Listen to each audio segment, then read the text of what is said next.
जय हिंद दोस्तों, स्वागत है हमारे चैनल टारगेट विद अजय में। आज की इस वीडियो में हम लोग नवीन सर का हिस्ट्री में क्लास नंबर 12 का रिवीजन करने वाले हैं। और ये जो हैंड रिटेन नोट्स है, खुद नवीन सर का ही हैंड रिटेन नोट्स है। कुछ लोग बोल रहे थे कि यह चीटिंग है, ऐसा कुछ नहीं है, खुद सर का ही हैंड रिटेन नोट है। मैंने पहले ही आप लोगों को बताया था।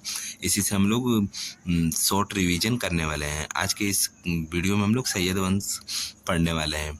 सैयद वंश जो था, ये इसका शासनकाल 1414 से लेकर के 1451 ईस्वी तक चला था। टोटल 37 वर्षों का शासन सैयद वंश ने किया था।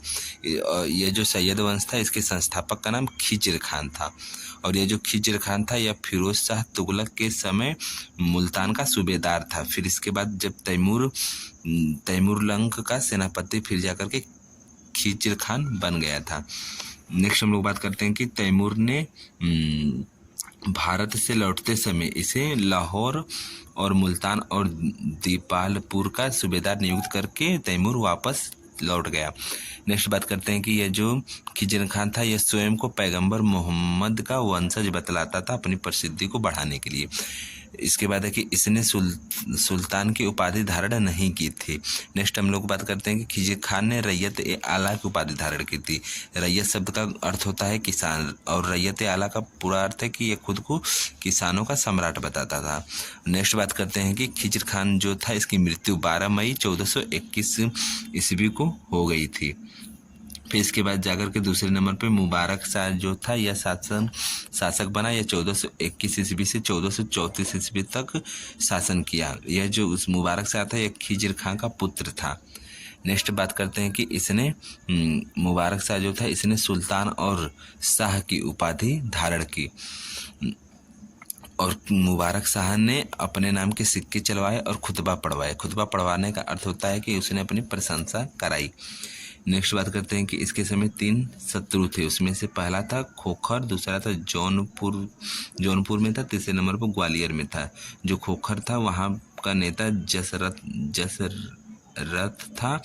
तो इसे मारने के लिए मुबारक शाह ने बहलोल लोदी को भेजा। तो लेकिन जसरत और बहलोल लोदी ने आपस में संधि करके नेक्स्ट आगे चल करके दिल्ली का राजा बनने के लिए आपस में संधि कर ली। इसके बाद जो जौनपुर में इब्राहिम था, तो इसे खुद जाकर के मुबारक शाह ने मारा था। और ग्वालियर में हसन शाह था, तो इसे भी खुद मुबारक शाह ने ही मारा था। नेक्स्ट हम लोग बात करते हैं कि मुबारक शाह जो था, इसका एक वजीर था, उसका नाम सरवर उल मुल्क था। यह जो सरवर उल मुल्क था, यह अपनी शक्तियां धीरे धीरे बढ़ा रहा था। तो जिससे मुबारक शाह ने इसकी शक्तियां छीन करके इसकी जगह पर कमल उल मुल्क को सेनापति बना दिया।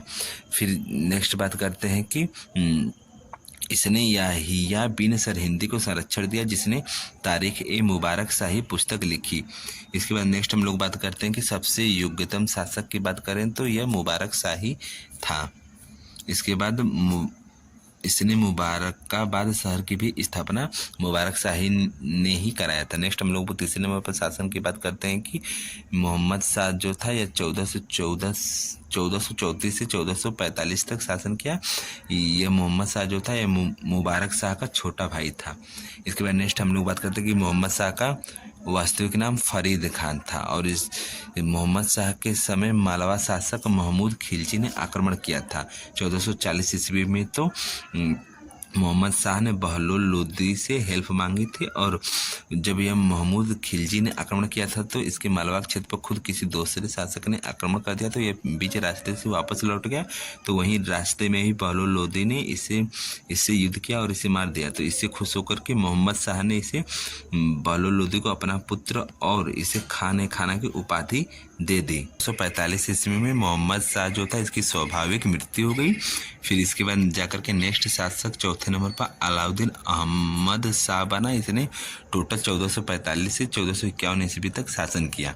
यह जो अलाउद्दीन अहमद शाह था, यह मोहम्मद शाह का पुत्र था और यह सबसे अयोग्य शासक था। इसका शासन करने का खुद ही मन नहीं था। तो इसने अपने वजीर हामिद खान जो था, इसने इसके मन को और भ्रमित करके कर दिया, जिसके कारण इसने दिल्ली छोड़कर बदायूं चला गया अलाउद्दीन अहमद शाह। फिर जाकर के अलाउद्दीन अहमद शाह के समय पर ही बहलोल लोदी और क़ियाम खान आक्रमण करते रहते थे। तो फिर हामिद खान ने क़ियाम खान और बहलोल लोदी को खुद इनवाइट कर दिया कि दोनों में से जो पहले दिल्ली आ जाएगा मैं उससे यहाँ का शासक नियुक्त कर दूंगा। तो फिर जाकर के बहलोल लोदी ने सबसे पहले दिल्ली पहुंचा।